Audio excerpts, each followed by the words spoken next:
Good evening, everyone. Thanks for being here tonight for our first informational session on Homewood's consideration of the city manager role. As we get started, before the presentation begins, feel free to sit around the table, grab a comfy chair. I mean, or just where if you're good where you're at, stay there. But just want to invite you in to the table if you want to, so we can have a discussion, post presentation. Just to let you know a little bit about how the flow of the event's going to go, we're going to have Sam Gaston, who's the speaker, our first speaker. He's the city manager of Mountain Brook. He's going to present on the importance and benefits of the city manager role, a little bit of context about the city manager position and the history in the state of Alabama. We're then going to turn it over to President Wyatt, who's going to talk some about the specifics of Homewood's consideration. He's going to talk about the map, why we have to consider changing, the ward boundaries and the state act that kind of details that process and why it's that way. And then after that, we're going to have some Q&A. In addition to that, we're going to have some one-on-one opportunities for people to go to the map and have specific discussion, to go over to the other table, look at some documents that such as the report the ad hoc committee prepared, or some other documents about the benefits of the city manager. You can access those through scanning the QR code. And basically just opportunities to talk one-on-one if you don't want to talk in a group setting. So myself and fellow counselors will be at those stations to talk to you, answer any questions you may have. That being said, fellow counselors, my name's Nick Sims. I'm the city councilor for Ward 3. We also have Councilor Gear here, counselor with Ward 1. We have President Wyatt, who is obviously at large, but also represents Ward 4. Councilor Andrus, Jennifer Andrus, represents Ward 5. And we have our mayor, Patrick McCloskey, here as well. So we want to recognize them and thank them for being here. So feel free to talk to us and follow up with any questions you may have about this consideration. As a reference, to get us started, Sam Gaston, city manager of Mountain Brook, is going to do a presentation on the city manager role. Sam's been in the city manager role with Mountain Brook for over 30 years now, I believe. Almost 31. Okay, and he is in his tenure. He has, been the president of the statewide City Management Association. He's also been the president of the National ICMA. So Sam brings a wealth of experience to the topic, and we're grateful for him for taking his time and being here. I'm also grateful for Sam because I'm a graduate of UAB's MPA program, the Masters in Public Administration program. So a lot of this and my interest in this started from Sam being my professor years ago. So Sam, thanks for being here. And with that, I'll turn it over to you to start the presentation. Well, good afternoon. It's always wonderful to be in the great city of Homewood. I'm a member of the Homewood Mountain Brook Kiwanis Club, and y'all let me in on most Wednesdays I'm in town, and it's always a lot of fun. We have a great time at the library. We do some work with them on their paper shredding projects. We also have our annual Pancake Day every year at the Exceptional Foundation, and then we ride in their Christmas parade sometimes. Matter of fact, about 4 years ago, we were in the parade, and as our Kiwanis float turned off Oxbow onto Main Street, there was apparently a little girl there with her parents, Albie from Mountain Brook, and she says, "It's the mayor!" Screaming, Anyway, I am going to sit down, if you don't mind, and give you a little presentation, but I do appreciate the opportunity to speak to you in Homewood and hopefully answer some of your questions about the city management system. Alabama, unfortunately, is behind most other states in the southeast, with the exception of our few states to the west of us. I didn't put South Carolina, North Carolina, and Virginia, which have hundreds of city managers there, but you see the comparisons that we have in some of our nearby communities or nearby states. There was a study or question asked, why does Alabama have so few city managers? And there was a study done by Dr. Doug Watson, who was a PhD, but also had been city manager of Auburn for 21 years, and he then retired and went to Dallas and be the MPA director at the University of Texas at Dallas, and then came back to Alabama and worked some for Alabama State and Troy. Anyway, his study concluded there were 3 reasons why Alabama does not have so many city managers. One is that we've really never had a real champion for professional management in Alabama. The Alabama League of Municipalities, they don't really promote it, but they don't work against us either. The County Commission Association of Alabama has promoted the Certified County Administrators Program, and then Auburn University or Alabama. Now, we are hoping that the Government and Economic Development Institute of Auburn will be the catalyst or the champion, as they do so much training for local governments in different positions throughout, different professional positions. So we're looking to that. Plus, number 2, legislation was not great for people to be able to adopt the council manager form of government without sometimes special legislation. We tried for 2 years, and then in 2019, we got a bill passed that allowed for cities to have a 5 or 7 member council. We found out we had a mistake in the bill. We had to come back in 2020. And then 3, just the social makeup of Alabama, the political, social, cultural, and philosophical makeup. Our state as a whole seems much more like Mississippi, Louisiana, and Arkansas rather than Georgia, Florida, and Tennessee. And as some people say, politics is the second most popular contact sport in Alabama. I guess you know what number 1 is. But Homewood, Mount Brook, and Vestavia, we're all very similar cities. We're all very similar cities. And our communities, and by the way, for those of us who live in the over-the-mountain communities, that is Mount Brook, Homewood, Vestavia, Hoover, North Shelby County, we are blessed with a quality of life that is unsurpassed in the rest of the state of Alabama. And so our communities are much more like communities in Georgia, Florida, Tennessee, as opposed to Louisiana, Arkansas, and Mississippi. Here in Alabama, we have 16 city managers. There are your 16 city managers. And you notice that 5 of these are in Jefferson County. So Homewood can be number 6. We have 18 city administrators in Alabama, and these are the various cities that have city administrators. And then we have 60 of our 67 counties in Alabama that have a county administrator, and then 3 counties that actually have a county manager, including Jefferson and Shelby County. Also, in Alabama, at least all of our city school systems have an appointed professional school superintendent. All 71 city school districts. And they realize the need to have professional rather than political management. Of our 67 county school districts, 37 still have elected superintendents and 30 have appointed superintendents. But every year, 1 or 2 more counties switch over from the elected superintendent, although there are minimum requirements for running for that position, to an appointed position. So what does a city manager do? Well, 1, we serve as the administrative head of the city government. We supervise the day-to-day operations of the city.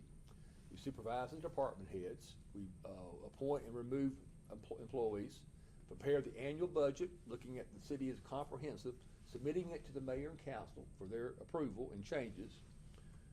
We also make recommendations. This is one of the strongest things about having a city manager, a professional city manager. That city manager and his staff, her staff, can provide recommendations, professional recommendations, and options for the mayor and council to consider. You have those options to be able to consider and make good choices. So that enhances the decision-making process by the council. Once that policy is enacted by the governing body of the council, then it's up to the city manager and their staff to enforce it. Of course, we also enforce all the laws and ordinances of the city, and we attend all meetings of the city council. And then finally, one of the most important things is to keep the mayor and the council informed of things going on in the city government as well as the community. So, what are the results of having a city manager for your community? Well, 1, about 75% of city managers and county managers have graduate degrees, usually in public administration, some city planning, MBAs, and a few law degrees. We serve as change agents, and you will see greater professionalism in your workforce, city workforce, under a city manager system versus a mayor council system. Employees over time will be better paid and better trained under the council manager form of government. And employees will be hired on their education, their experience, and their merit, and not for any political patronage reasons. You have service decisions that will be carried out on what's best for the entire city and most efficient. And all members of your governing body will have equal say in the operations of your city. The council manager form of government promotes teamwork among council members. Most of the time under a mayor-council form of government where you have a lot of conflict can have conflict between the mayor and the council's upset with the mayor because he or she is not implementing some policies they wanted to see done, or they don't feel like they're getting enough attention from the city or for their districts. A lot of times you see that happen and you have friction. The manager has to work for the entire governing body. Also, by having a city manager, it allows the policymakers, which is your elected officials, to have a vision for the community, concentrate on policy, and work with community groups. You also will see a consolidation of departments. I know Homewood has a lot more departments than we do in Mountain Brook. We've collapsed a few of ours, so we have basically 7 departments. You'll see a higher level of innovation in your city services and operation because the city manager, they're going to be hiring professional people to be your public works director, your police chief, your fire chief, your planning director, your finance director, and so on.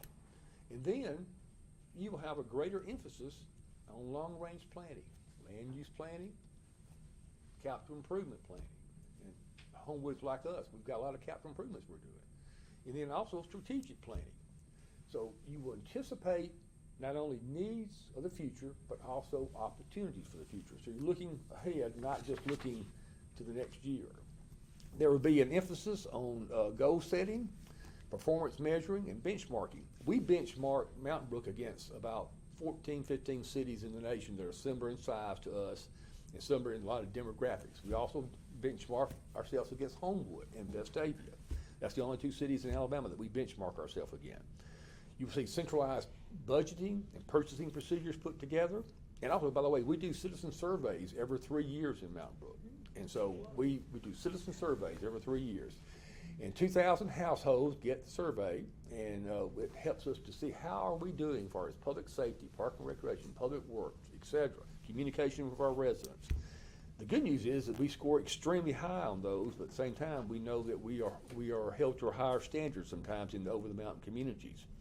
You'll see a commitment to public service and good government, especially if you hire a city manager this is their profession. This is what they've been trained to do. This is what their heart and their desire is to be. Then you will see less politics and less drama in your administration of your city. And the average tenure of a city manager is between 7 and 8 years. Although a lot of our school superintendents here in the over-the-mountain areas have been enjoying long tenures. We all know statewide that, 3 years or less now? And so the city managers are lasting a little bit longer than the school superintendents. So, what 3 options do you have in Alabama if you want professional local government management? The first one is the Council Manager Form of Government Act, which Homewood is considering, which Vestavia operates under. Then the second one is the city manager position by ordinance, which Mountain Brook and several other cities, including Pelham, operate under. And then you can appoint a city administrator, which really works directly under the mayor. It's acting more like a city coordinator. The mayor still hires and fires the employees, still prepares the budget. I'm sure that the city administrator does most of the legwork. But the city administrator position really answers to the mayor and not to the council. And Alabaster and Hoover have city administrators. So why do cities and counties want to have professional management? Well, one is sometimes you will have poor administration by elected officials. You may have inefficient, ineffective government services, which occurred in Talladega and Tuskegee when they went to the council manager form of government. You may have a declining quality of life or economic vitality for your community. There can be corruption or unethical behavior by elected officials or employees, such as in Anniston many years ago in Phoenix City. There can be a lack of leadership and a vision for your community. But most communities like Homewood and Mountain Brook and Vestavia, we prefer to have professional management rather than political management of our community. Because if you think about it, your local government has more impact on your quality of life than the state or federal government. If your local government is not providing good, efficient services, then it's going to affect your quality of life greatly. And then, desire to take your community to the next level to reach its full potential. You know, you elect a mayor or county commission person based on their charisma, their ideas, their vision, not necessarily because they're a good manager. And also, if the elected official is a poor administrator, then there's not a lot you can do till the next election. Why, if you hire a city manager, if that city manager is not responsive to the needs of the citizens and the council, and it's not a good fit for your community, then the governing body can make a immediate change. Most city managers do not have long-term contracts. They may have 4, 6, 8 months, maybe a year of severance pay, but they do not, like most school superintendents, when they sign a 3 or 4 year contract, if they get fired in year number 1, they're paid for the next 3 years. So that doesn't happen usually under your city manager contracts. You know, in my 31 years in Mountain Brook, I have enjoyed working with all of your mayors, and especially Mayor Patrick, who I really think is a strong leader and a true servant leader. But for a city your size, 29,000, over a $50 million budget, 350 to 400 employees, you need more than just a part-time mayor and 11 council members. You need a professional running your operations on a day-to-day basis. I think it will greatly improve your efficiency. So, why would Homewood be a good fit for the council manager form of government? Well, this form of government works very well in cities like Homewood, Alabama, Mountain Brook, Vestavia, because this is a higher income, a more affluent community. You have a well-educated populace here. You've got great schools. You want to continue to improve the quality of life because we're in competition with Mountain Brook. Mountain Brook is in competition with Vestavia, Homewood, Hoover for various amenities, etc. And so you're going to meet the quality of life. And then you got to meet the challenges of future growth. You're going to have a lot of infill development like we're having in Mountain Brook. What's going to happen? Because you're basically landlocked. Is that correct? Yeah. And, we're not quite landlocked, but we have very little options to go any further. So we're seeing a lot of infill development, redevelopment. And then you want to ensure that your municipal services, your basic municipal services that contribute to your quality of life are professionally managed rather than politically managed. And then you want to reach your full potential as a community and as a local government by having full-time professional management. You know, there's been research done by ICMA, that is the International City County Management Association, and ASPA, that's the Association of American Association of Public Administration, IBM, which we all know, University of North Carolina, and many other universities, that the council manager form of government ranks higher than the mayor and council form of government on professionalism, ethics, transparency, efficient services, reducing politics, promoting teamwork and cooperation among the governing body, the employees, and different groups, and innovation. I think most of us here have seen the great improvement that has been in the Jefferson County government system in the last 14 years since they went to a county manager. If you've got colleagues or friends that live in Mountain Brook, Vestavia, Shelby County, I would encourage you to go talk with them. How do they like living in communities that are professionally managed rather than politically managed? And you get a perspective from adjoining cities. Anyway, that's my presentation. Now, I guess, are we going to have any, Mr. Alex going to do next? Are we going to have questions? I don't know, whichever way we want to do it. If anyone's got any questions for Sam, you can feel free to go ahead and ask. Or I can go and then you can ask both of us. Sure. Do I understand that you said that there are options of a county manager with a mayor and council, and then there's a county city manager with council? Is that? Well, here's the 3 options right here for city government. Right. The Council Manager Act, which y'all are considering, to go to a smaller council but have a city manager. The mayor would be, he or she would be a member of the council, preside, have a vote. The city manager position by ordinance. Mountain Brook was the first city in Alabama to have a city manager. In 1936, there was a bill passed that allows cities to set up a city manager position by ordinance. There was not a true council manager act. So we were the first one in 42. So we've always operated under that, the ordinance form. There's good things about it, but there's bad things about it. It has a lot of ambiguities between what the mayor should be doing, and what the city manager should do. So it could provide for conflict. You know, Mountain Brook has been somewhat institutionalized since 42 and since I've been there a long time, we've somewhat institutionalized the position. And then a city administrator like Hoover and Alabaster, Lineville, Gulf Shores, Orange Beach, Foley, Babonette, how it's where the city administrator kind of coordinates the day-to-day operations, but still works under just the mayor, doesn't work for the entire governing body, just the mayor. Now, the council has to approve that person's salary and obviously their position, but when it comes to dismissing somebody, it'd be the mayor. And then plus, when you have a new mayor come in, do they want that same city administrator or not? So, Who yes, ma'am. hires our city, who would hire our city manager if we did plan number one? The city council. City council? Yes, ma'am. And so they would also be able to fire him or? Oh, yes, ma'am. The city, city managers, again, they are, usually have an employment agreement. I have a 4 months severance pay if I get fired.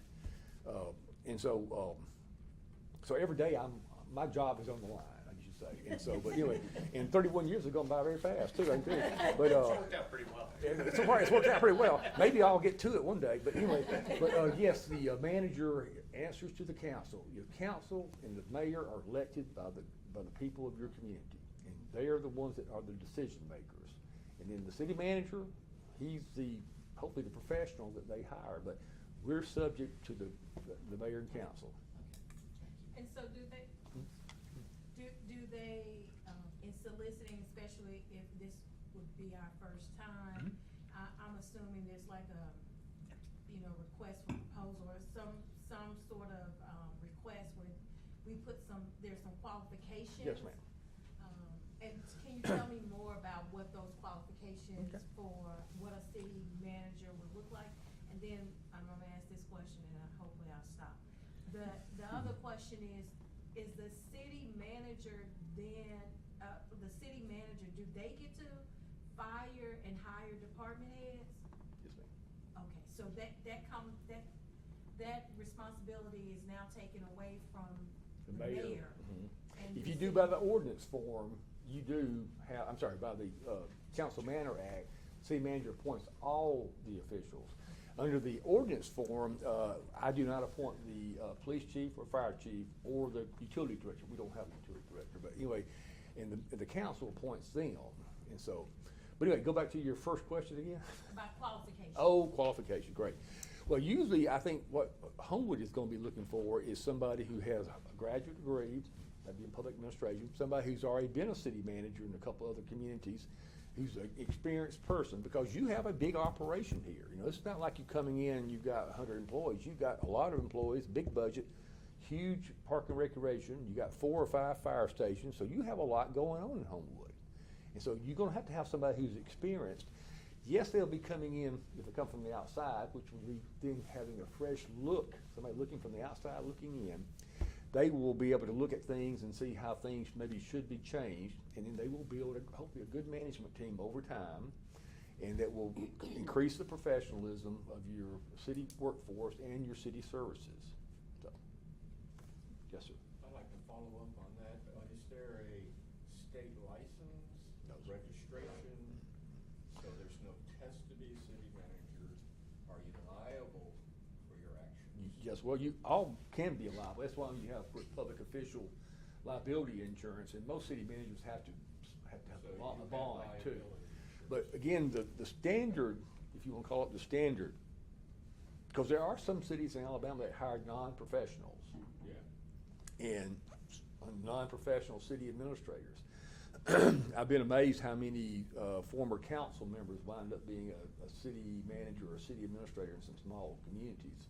But anyway, the MPA is usually one of the standards. You do have a credentialing process through the International City County Management Association. You become a credential manager.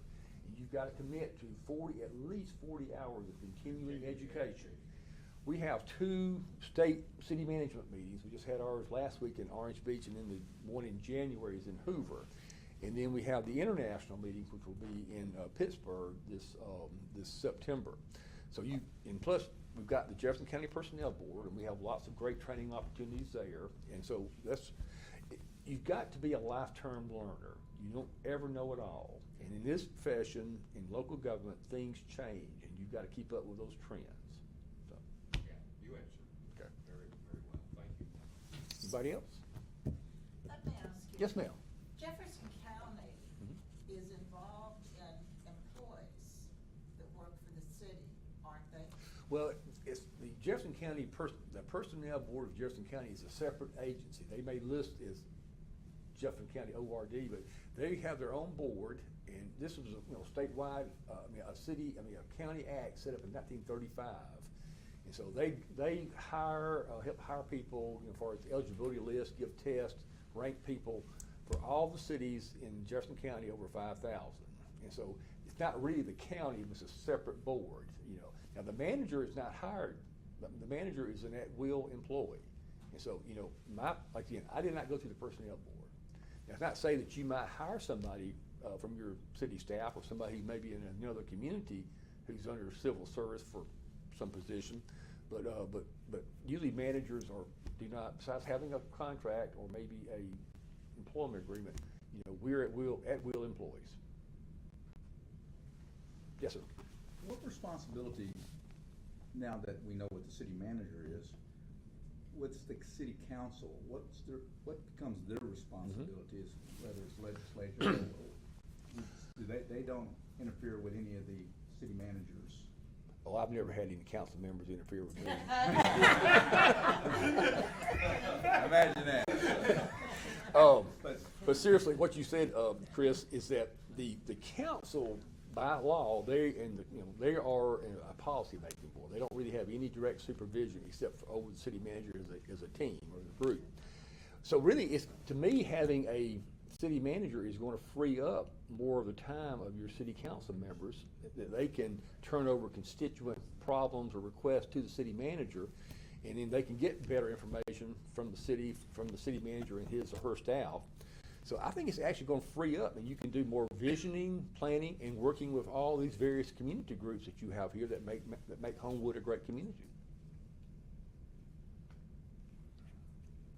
Yes, sir. You had mentioned talk about it being limited by the state,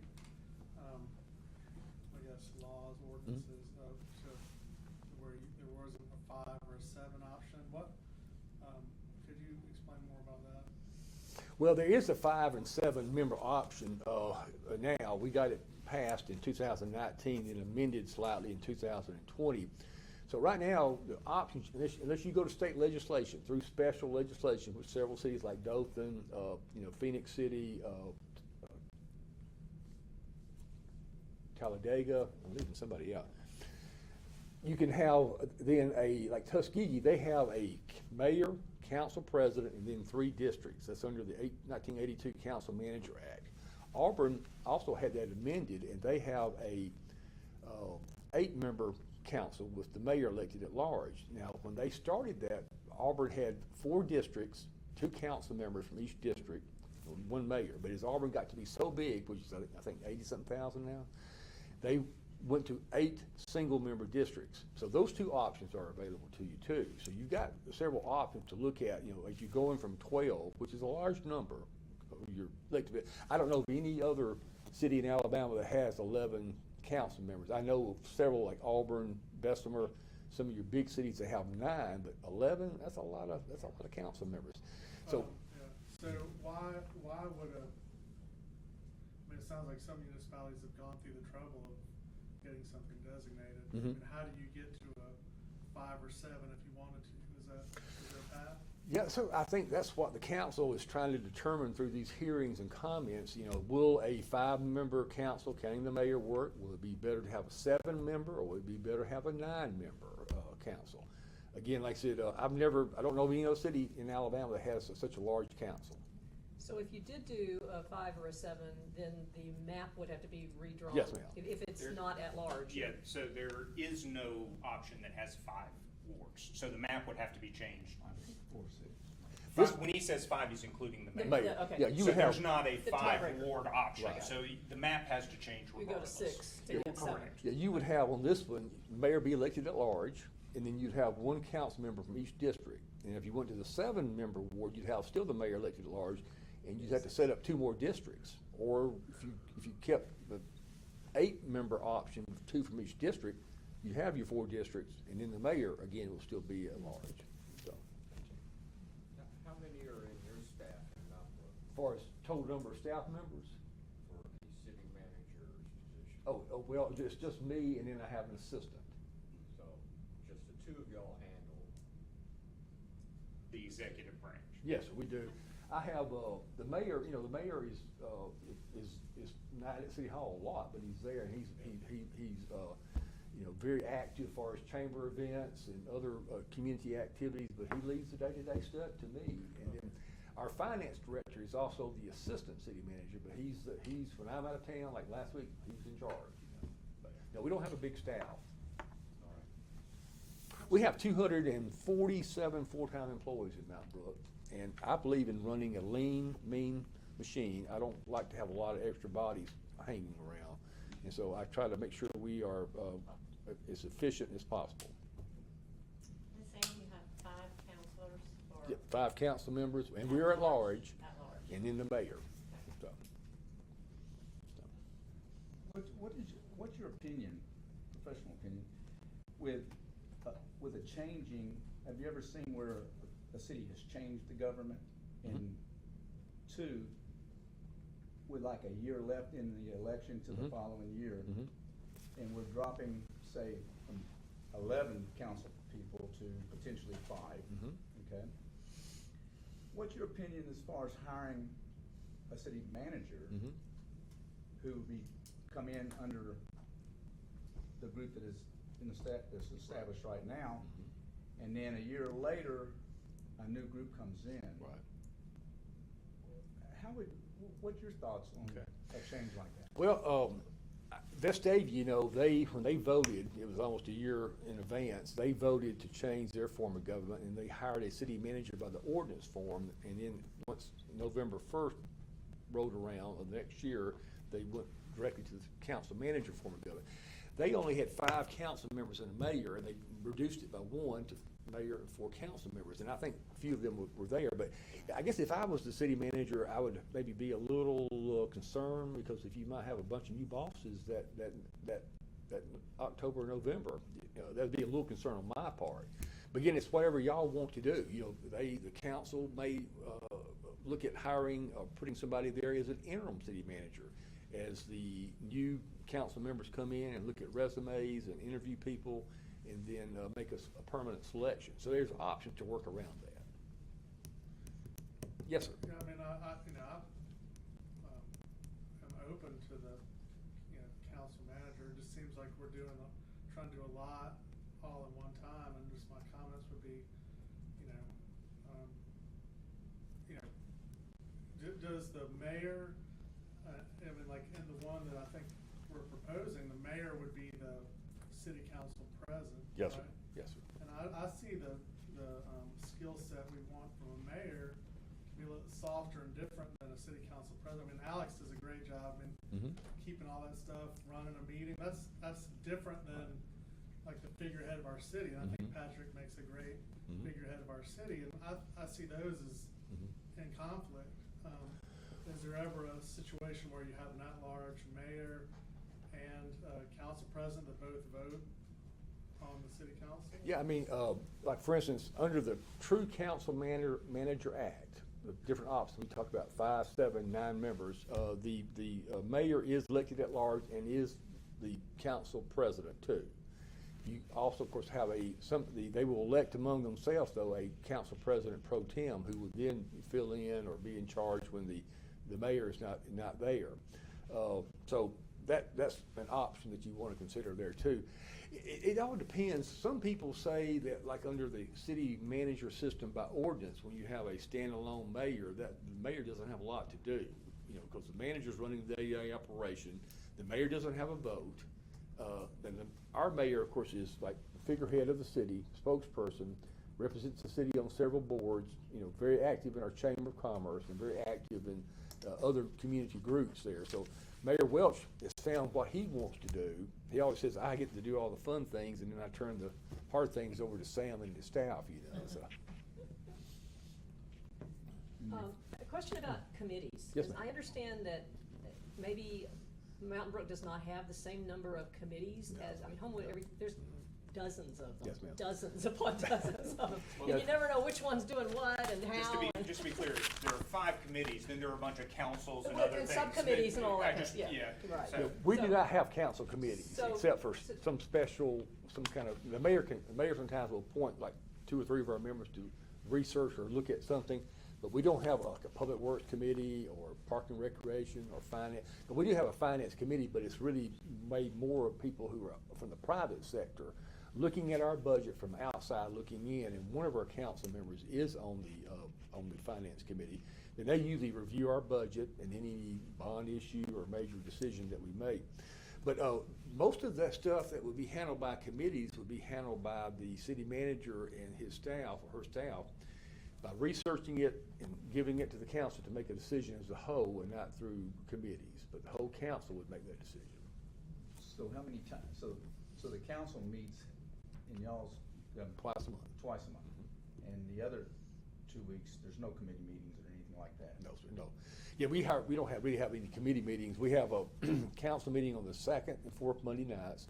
We have a pre-meeting before the 7 o'clock meeting to discuss various issues or things, citizen petitions or things that the council needs to have be updated more before they put it on the formal agenda. So it's kind of like our work session to some extent, but we don't have work sessions on the 1st and 3rd Mondays.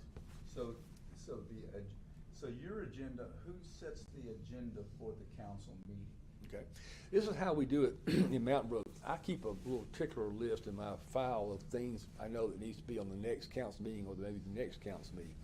When I have staff meetings every Monday with our department heads, and they're not very long, but we go around the table seeing what else needs to be added to the agenda. So by sometime on Monday afternoon, we're emailing out a proposed pre-meeting and formal meeting agenda to our mayor and council. So they have some idea almost a week in advance of what may be coming down the line. And then I may get a call from a council member that we need to put this on there, or maybe something has come up, or we're not quite ready for this one yet. So the agenda will change some by Friday for when the agenda is emailed out to everybody with all the attachments. So, but mostly the city manager and the staff do the agendas. They'll set the agenda. But yeah, but again, the council can always override us. Okay. But we do try again to get a preliminary agenda out, so at least people will know a little bit in advance. You remember the old days when we used to have the big package and you had to come by and pick up your package, or had the police deliver it? Well, you may not know till Friday afternoon or even Saturday if you didn't open up your package what was going on next Monday, on Monday night, so surprise. So you'll have, on committees now, you'll have a public works person already involved with, as a department head? Yes. Okay, and then a city council member will be a liaison to that, or no? No, we don't have any liaisons to departments. Now, we have council members who are liaison to our various boards, like one to the BZA, Planning Commission, Tree Commission, Editorial Board, which does our newsletter, Park and Recreation Board, and then one to School Board, too.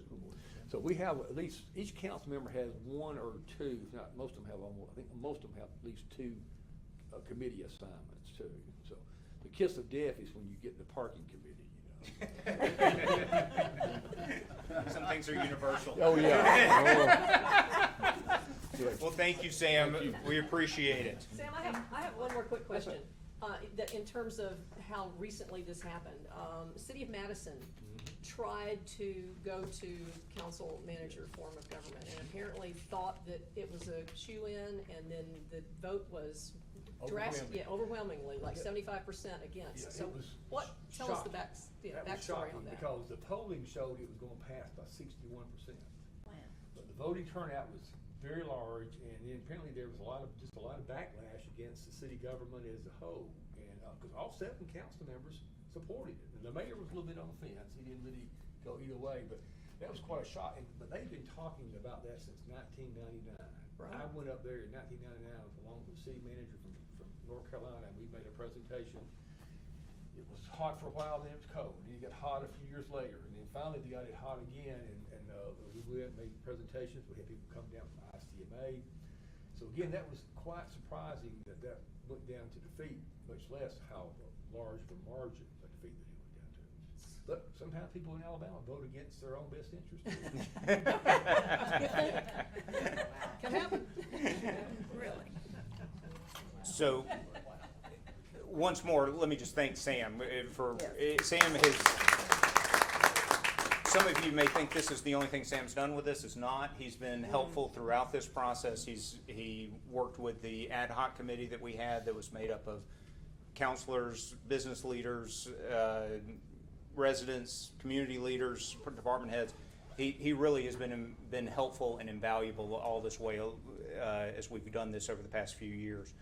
So thank you, Sam, for not just for today, but for everything that you've done. I'm going to start with a little bit of a disclaimer, just as a technicality. Because the Alabama legislature has said that the city itself cannot advocate for a ballot position, when I'm up here talking to you, I'm talking to you as Alex Wyatt, resident. I'm not talking to you for the city council. I will tell you this, and if you don't believe me, I encourage you to go do it. If you go talk to any city councilor, you're probably going to hear something very similar or exactly the same to what I'm about to tell you. I have talked to all of them individually, and there's unanimity about where we are in general in terms of the need of a city manager. That really is not in dispute, and the same thing if you talk to the mayor. But you're talking to all of us individually, just as a technicality. So with that, let me do this. If you will, just imagine for me that there's a company out there, and that company has about 350 full-time employees, has about 580 total employees, has 11 departments, has a budget in the tens of millions, if not the $100 million, and that company has no full-time chief executive. That company has a problem, right? At the very least, that company is not living up to its fullest potential. And if someone's asking you to invest in that company, you're asking the question of, why is there not a full-time chief executive of that company? That's essentially where we are with Homewood. We do not have a full-time chief executive. We have a part-time mayor. And Mayor McCluskey does a fantastic job of being a part-time mayor, but there are limitations to being a part-time mayor. And we now have gotten to the point where we are too large, too sophisticated, we're talking about too much money, to not have someone in City Hall every day from 8 to 5 to answer questions, to talk with residents, to talk with business owners, to talk with people that want to come into Homewood for economic development, to talk to city councilors. Because what happens now is, quite frankly, if you've got an issue in the city, what are most people doing? They're calling one of us. Well, the problem is we all have other jobs, right? Even a more primary job. So sometimes I can't get to you for a while. I was in trial for 2.5 weeks of the last 4 weeks, and there were times where people needed to get me. Well, I'm not available until about 9 or 10 o'clock at night when I'm in trial. So I'm sending emails and saying I'm sorry, or I'm pawning them off to someone else. And everyone's very understanding of that, right? No one's upset with me about that, but there's a better way to do it. And the better way is to have someone that is in City Hall and can be responsive on a daily basis. And that's what we need. So this was a big issue in the last election. I can't really think of a candidate that was opposed to a city manager idea. I think just about everyone wanted a city manager. And I think there was good reason for that. It was because the residents and the community saw the need, and I think the people running for council and running for mayor saw that need as well. And that's how we've gotten here. And so when this council and this mayor got into office, the mayor started to do the research, because it's, as you've seen, it's not, we'll just go hire someone. We don't want to do the wrong thing. We want to do the right thing. We want to make sure that what we are doing fits Homewood and advances Homewood forward. So we did the research. We did the ad hoc committee that took about a year, had meetings, had public meetings. I see some people who came to those. We had public input sessions for those. We had speakers for those. We went out and interviewed other city managers around the state, and we considered all of the options that were available to us. What that committee came back to, presented to the council about advantages and disadvantages of each system. It was clear that the advantages of the statutory system, the council manager system that Sam talked about, fit Homewood the best in everyone's opinion, including mine. And I'll tell you why that fits best for Homewood in my opinion. What we found was the city administrator position that Sam talked about, that really worked best in big cities with a full-time mayor overseeing them. That's where that fit the best. Hoover has that, there are other larger cities that have that, and it can work well, but it didn't seem to fit Homewood very well. We looked at the ordinance possibility, which Mountain Brook has, and quite frankly, if you go and you can go online on the city website and see the committee's report. We tried to make it easy, at least in terms of us talking. We called them the Hoover model, the Mountain Brook model, and the Vestavia model. Hoover model was the firm administrator, Mountain Brook model was the ordinance, and the Vestavia model was the model that we're talking about here today. The reason that the Mountain Brook model we didn't like was something Sam mentioned, which was the ambiguity. In Mountain Brook, Sam's right, it's been institutionalized. Everyone in Mountain Brook knows what everyone's role is, because they've been doing it that way for decades. And so they're really, I don't want to jinx you, the mayor and the city manager don't really have disputes, because everyone knows what the city manager's role is and what the mayor's role is. But there's an ambiguity under the law, and so if you're starting from scratch, you don't want that ambiguity. You don't want the mayor and the city manager to end up in conflict all the time, where the mayor acts like a figurehead sometimes, but then shows up and says, hey, I don't think you're doing right on this, and I'm going to get rid of you and whatever.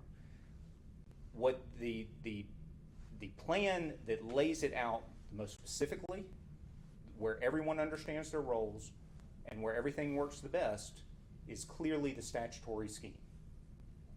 That is why even cities that have an ordinance are starting to go to the statutory scheme. It's because the roles are clearly defined. So that was the big selling point in that model versus the others, as the council discussed it, as the committee discussed it. And again, I'm happy to talk to you about it more, and there's more on the city website if you go look at the committee's report. Sam's already gone over all the benefits of having a city manager. I'm not going to belabor that point. I'll just say this. In Homewood, we need a full-time executive that is available as their job. We need someone who's able to communicate in a timely manner and in a consistent manner. This is nothing against any of my fellow city councilors, but you talk to one of us, you may get a slightly different answer than you talk to someone else, just because we're different people and we're communicating in a different way. What is important for a city is that there is a single message being given out, so that if two residents are coming to ask for the same thing, that they're hearing a consistent answer from the same person. If someone's coming to try to develop a property in some way, that they're hearing a consistent answer from a single voice. That is important. We also need centralized management that will create efficiencies, both economic efficiencies and just convenience efficiencies, by having a single person in one role that oversees all the department heads on a daily basis. That will create better efficiencies within the city. It will create better operations within the city. Sam's already gone over that. It will create oversight of department heads that on a daily, full-time basis that we need. It will create continuity from term to term. It will, and importantly, as Sam noted, you'll have professional management. You'll have someone who is trained to do this and trained in all of the areas that you need to be trained in order to run a city. This is nothing against any mayor that has ever been mayor of Homewood, but you rarely get someone who runs who checks all the boxes that a city manager is going to check. You rarely get someone who is experienced in finance, who has experience with city government and running a city government, who has experience in communications. That doesn't always happen, and quite frankly, rarely happens. So by having a city manager that's trained, that has experience, that has the certifications, we will get more professional management, which will help the city.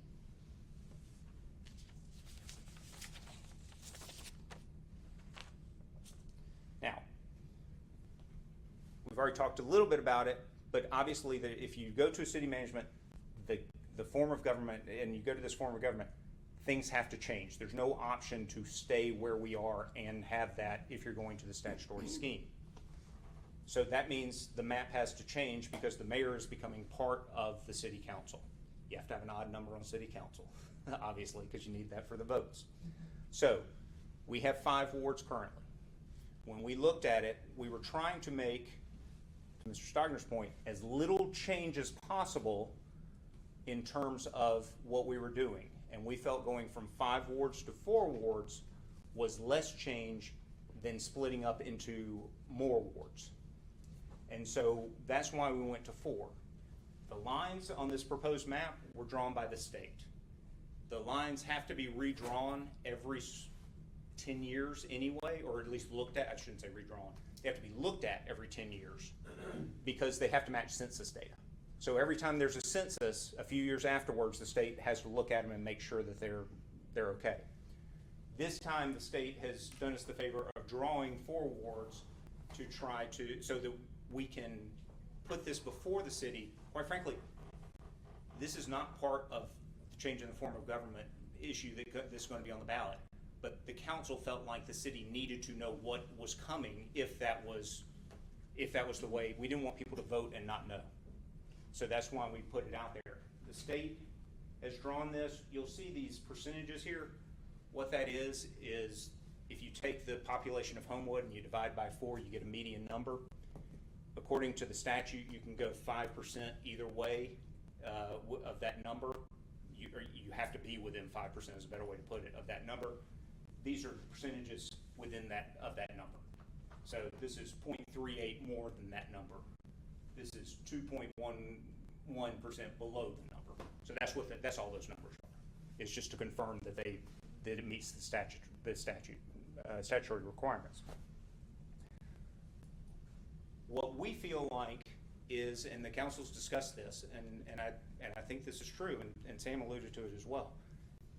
Once you have a city manager and once you have someone in place every day, that person is going to take a lot of their duties and responsibilities that, quite frankly, fall to the council right now. You're going to have, rather than calling me and waiting for me to get done with my trial day, you're going to call the city manager when you've got a problem with your sidewalk, with whatever. That's how you're going to get an efficient answer, and that's a good thing. That frees the council up to do more what the council's roles, and I think this is what you were alluding to, the council's actual role as a legislative body is, which is to focus on policy. Going what you're saying, and then with the 11 council people we have right now, okay, you want these 11 to choose the city manager and not the 5. So now, what's the? No, that's not what I said. What I said was I want the 11 to choose a city manager to start on day 1, and then the next council will, like every council, choose whether or not they want to retain that person. But yes, I think it's very important to have someone on day 1 and not go months and potentially a year finding someone and getting them transitioned into that role. That's why. But the new council is completely entitled to get a different city manager if they want to. But I think it's important that you have someone on day 1 when we switch. Yes, sir, I know you've been waiting. I'm sorry. I just want to pivot here just for a second. You said you've done your data and you have the research here, and I just want to know, as far as the efficiencies that you're talking about, what sectors are you seeing that data in? Are you seeing there a surplus for budget? You're able to have more efficiencies and put that excess into maybe the school system? How does the city manager have the ability to take excess and rearrange it and delegate it accordingly? Not to the school system, because that requires something different. That requires, depending on There are a couple of different ways it can happen, but he or she would not have that option by themselves. What I will say is the best example of the efficiencies is right now we have one department that is, and I'll just use an example, buying toilet paper from one vendor. We have another one buying it from a different vendor. They've always done that because each department has been handled a little bit on its own, and they do a great job of handling themselves and to do their best to handle themselves responsibly. But it sure seems to me like some efficiencies could be created if we have vendors that are supplying the entire city and all the departments, and that's being negotiated by a single person. It's hard for the department heads to all come together and do that and negotiate with a single vendor. It would be easier with one person to do that. That's the best example of an economic efficiency. I think there are others as well in terms of by having someone in the office every day and having department head meetings regularly, that what you can do is as things come up within one department, you've got someone who can link up what's happening in Department A with what's happening in Department D, because that makes sense. Because you've got a single point of communication and a hub that everything's going to and going back out. And I'm in agreement with that. I was just trying, I guess, with the data that you have received and researched, how long in time period does that take to, I guess, make a recovery or change in the city government? Well, so it depends a little bit on the city manager. But in general, the city manager, again, that day in November, and even really before, can be transitioning into this, but that day in November, that person can start to arrange those things as they see best in order to create those efficiencies. I think some will be very quick. Okay. I think others are going to be more long-term because they're just going to take time to either get implemented, or we've got to wait for a contract to come up with one department or things like that. So there are a lot of variables that go into it, but I think some would happen immediately and others would happen long-term. Thank you. Yeah. On one question, my last slide was talking about what different people, or groups or associations have studied the council manager plan and just said they were more efficient, et cetera. IBM was chartered to do a study of larger cities over 200,000. And they concluded that cities who have a council manager form of government versus the mayor council form of government were at least 10% more efficiently. And I can guarantee you in smaller, because in any large organization, no matter if you have professional management, you're going to have some built-in bureaucracy just because of the largeness of the organization. I can guarantee you that most cities that have a city manager are going to, smaller or mid-sized communities, they're going to be more than 10% more efficient. Now, the manager can't move the money around. The council has to authorize the budget to be changed or amended.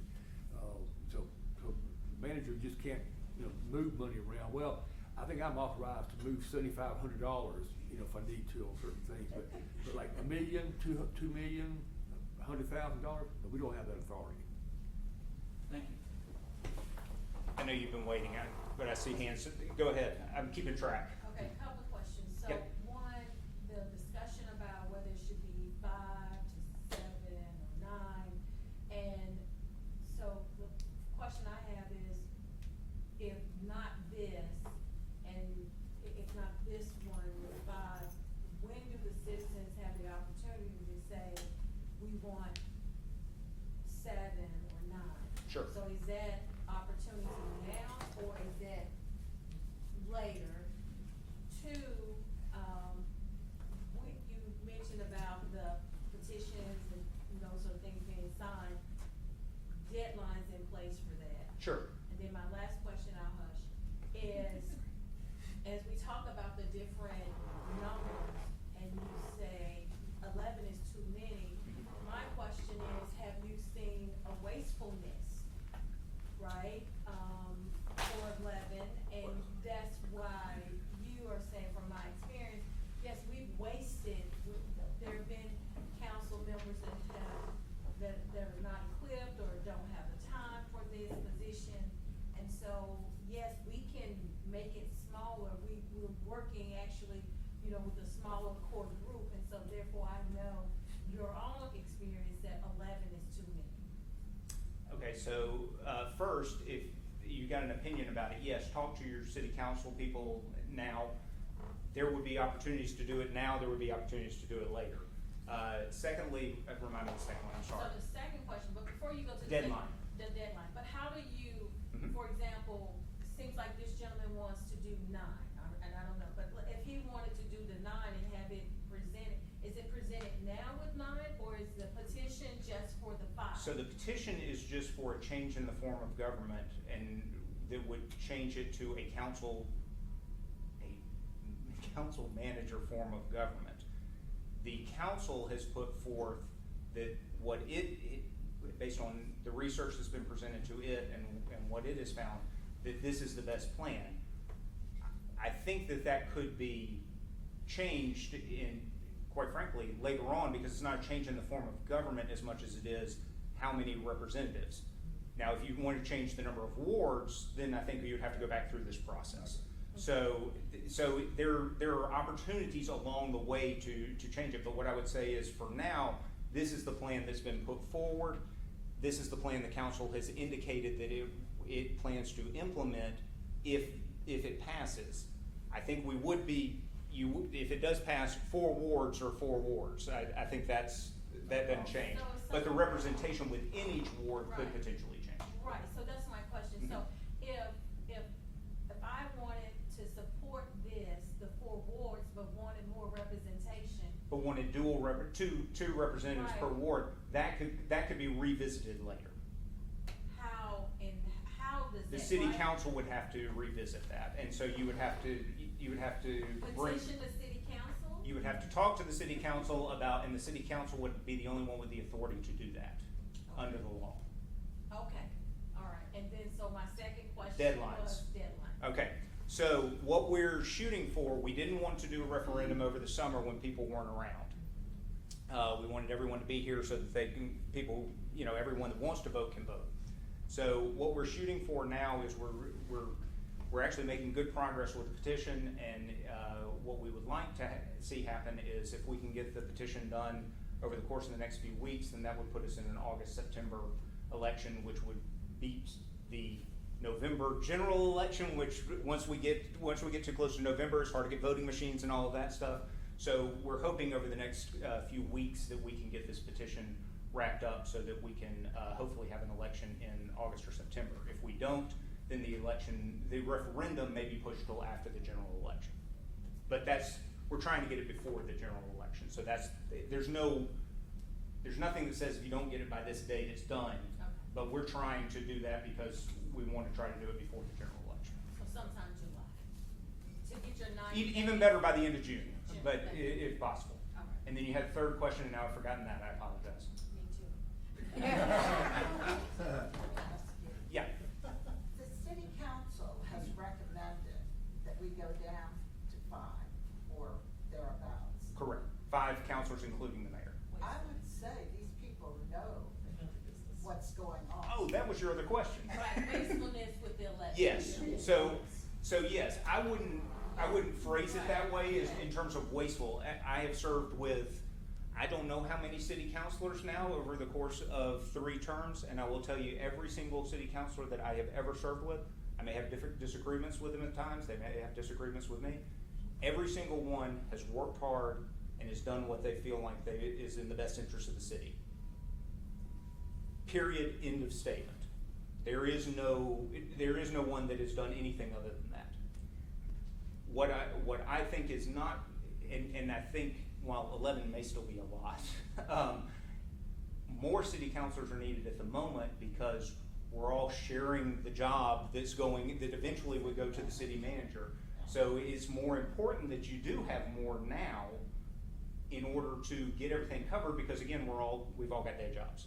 And so having more people with less time is making up to the same hole of having one person here the entire time.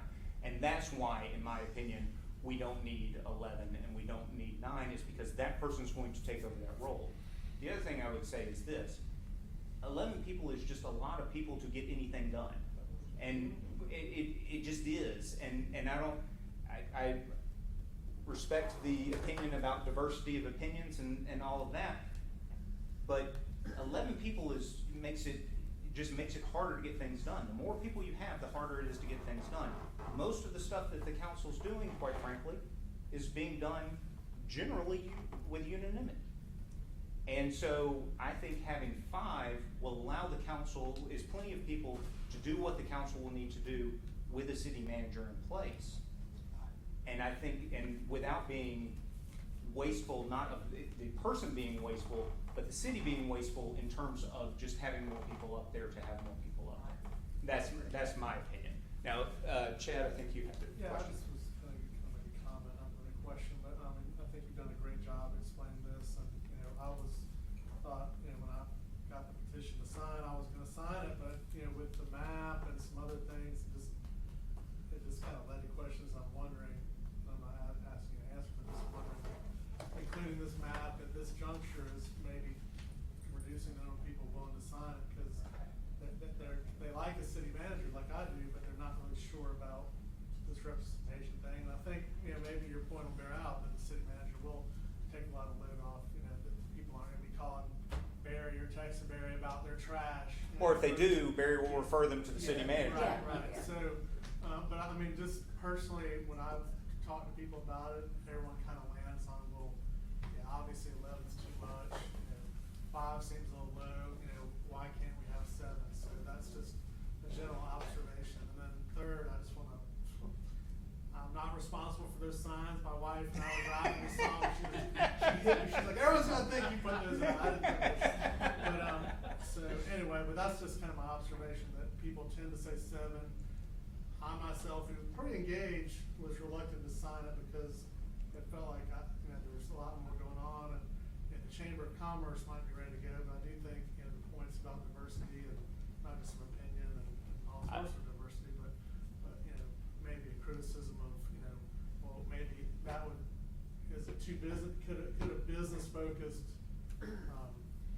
group have more success with 4 than like I was stuck in a traffic jam trying to get here, and a working person, wanting to make their voice heard on any manner. And if once, I've found that once the decision has kind of been made, it kind of goes through, and there's not a lot of, it takes the community a while to kind of understand what's going on and register how that's going to impact them, to even have a question or desire to reach out. Well, let me say this, and certainly respect your opinion and what you're saying.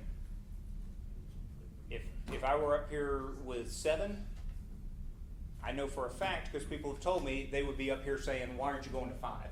I don't think we're going to come to an agreement amongst everyone in Homewood on 5, 7, 9, 11.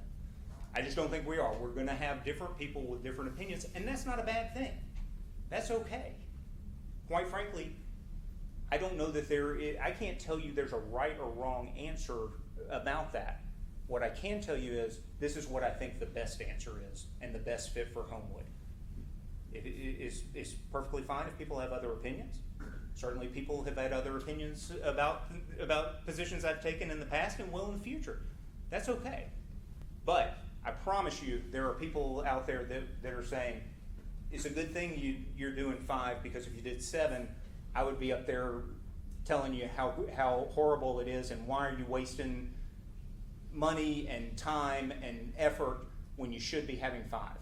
That's going to happen if we do 5, if we do 7, if we do 9, if we stick with 11. That's going to be part of it. So that's where I am with it. Yeah. The statistics right now. Mm-hmm. You said earlier, I believe, that we're doing okay in terms of the campaign for signatures. Yeah. What is the total number needed, and where are we at that goal? And I should have looked before I came here to give you an exact number. The requirement is 10% of the people who voted. No, the people who voted in the last municipal election. And that was what? That number is around, the 10% is around 550 people. I can't remember the exact number, but it's around 550 people. We've gotten in a ton of signatures today, so I'm not exactly sure where we are, but I know we are well over 300. I don't know if we've hit 400 yet. So we're 4. So we're up around or above 400. So we are well on our way to to getting it And accomplished. each of those, who checks to confirm that the person signed actually voted in the last municipal? So we have a list, and so we're gonna check before we turn it into the probate court. I got you. But for officially, the probate court checks. got it. That's what their verification process is to make sure they voted in the last election and that they are a current resident of Homewood. Gotcha. And in other words, that the signature is valid. Yeah, Melinda. One more quick question. Yeah. Nick had an interview with Sam Gaston and Jeff Downs. Jeff Downs, that I watched recently. It's been there for quite a while, but it was About very 4 well years, done.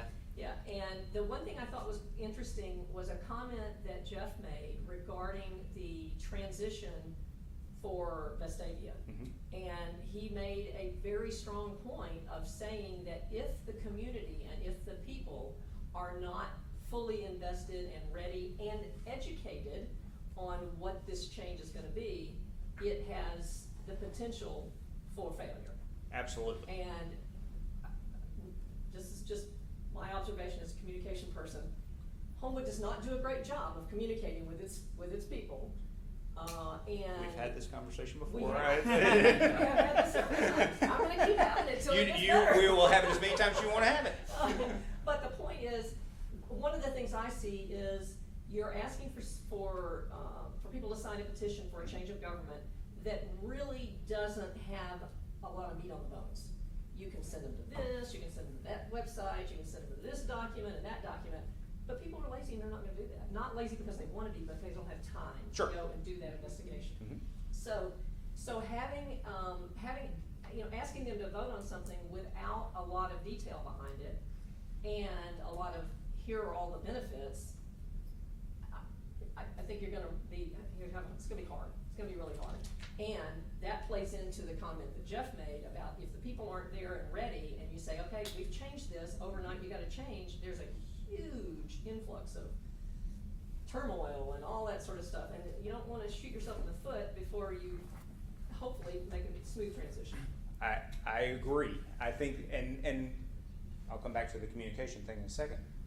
I think that's one reason having the transition of having a city manager to be here before the next election is important, is so that Homewood can also get used to a person being here even before the change in form of government and you reduce the council and all of those things. So I think that's one reason that time period is important, because regardless of how well the communication goes, there's going to be a transition, and a significant transition in terms of how residents, how businesses, how everybody communicates with the city government. Now, what they're eventually gonna find is, to your point, communication should improve with the city manager, and that's something we've discussed before. That's one of the reasons for having it, is that you get improved communication when you have someone that is full-time here the entire time and speaking with a single voice. That, and putting in, and has the time and ability to put in and implement programs that may not happen with part-time people. So, and so that you don't have, show up at City Hall at 5 o'clock or at 11:30 on the 11 on the 14th. 11 it starts 11:30 presentation. Yeah. So we're doing another of these. We've done other public input sessions. When the ad hoc committee was doing it, we've talked about it in committee for months on end. And to some extent, we're limited by what we can stick out there as the city by the new law that was passed in 2023. And so we can put information out there, which is what we've tried to do with the map, with the committee report, and now we're doing it individually because we can't advocate as the city. So all we can do is informational, and we're walking a little bit of a fine line, in part because this is a brand new law. No one really knows exactly where that line is. I have my own opinions about that law and whether or not it was a good idea, but I'm stuck with it. Yeah. So, but to your point, that's why this is so important. That's why getting a city manager is so important. Is one of the reasons is so that we can improve communications as a city government in terms of communicating with the city. So, yeah, go ahead. I wanted to make a follow-up too to Melinda's point about the importance of buy-in from residents. That is there's a couple of things. I mean, we've had the committees and different conversations about it, but also this has been a topic of, for decades, really, for Homewood. It definitely elevated as a topic during this last election, Right. but even so, in a term, there's other topics that come up. There's really not as much focus from residents on being educated until there's some urgency to the conversation, which I think we're getting to now because there's kind of a finish line, and so making sure people are educated leading up to that is important. So when we have these sessions like this, or even the info tables at the library or the soccer fields or the pool or We Love Homewood Day, sometimes it takes 20 minutes before somebody signs, or sometimes people don't sign at all. And that's great, right? Because the main thing is that we've spent that 20 minutes educating that person on what we're talking about. When I spoke to John Allen a couple weeks ago, who's worked with Madison Ford, like you mentioned them earlier. He said one of the biggest mistakes he feel like they made during that campaign was working 7.5 months on getting the petition signatures without advocating concurrently. You've got to advocate and educate all along this process. If we got the petition signatures and then move to the steps of the forums and the education, we'd be behind. We need residents informed and talking about it with their neighbors, so that therefore word of mouth spreads, so that whenever we finish petition signatures, submit them, the judge of probate, that 90-day time frame starts of having the referendum, the conversations are already occurring in the community. And this is important. I mean, all of y'all talking about the map. I mean, honestly, I've had a conversation with Alex about, going into this out of committee. I asked about 6 wards too. We looked at it. 4 wards does, 4 wards makes sense. Now, whether there's 1 or 2 wards, or 1 or 2 reps each, that's a lot of conversation people have had tonight. But it was easy to make Ward 1 and still reflect what's in Ward 2 right now. I mean, I'm in Ward 3, and really the biggest change is this became Ward 1 from Ward 3, but this community's connected into Forest Brook through, Berry Road and Alfred. And then the difference here in Ward 3 was what's north of Oxmoor towards the middle school. So there's some changes in the consolidation of the wards. And it's important for people to see that. But, ultimately, the overall goal of getting a city manager structure out of this that's defined by this code is the win. And if responsiveness from the city manager and city government, that is definitely going to increase. If representation amongst the perspectives is a concern, I think we want to continue to have that conversation because it is important to us. It is very, very important.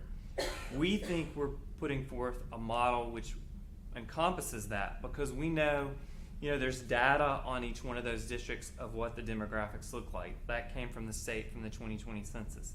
There are the residents who will vote their representative.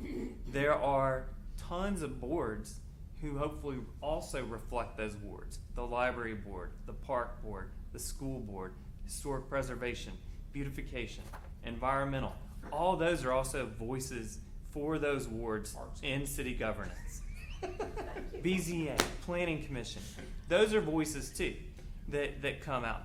And in addition to that, all of our city staff, we want to be a representative city across the board, not just elected officials, but board members too. So I think the conversation is great to progress because ward representation is important, and that's why we kept it. Whether that's 1 or 2 representatives, that's right now we're at 1. I advise anyone if you think it should be 2, let's have that conversation now and elevate that because by the time we vote, I think that needs to be hammered out so people know what they're voting on. Because the most important thing to me is that we move forward with a council manager structure because I think it's best for Homewood going forward. And I just wanted to mention some of that as far as the education and ward representation because I think all that's very important. So we're coming up on 7 o'clock, and we told everyone we were going to be out of here at 6:30. We'll still be around to, if anyone wants to come talk to us individually,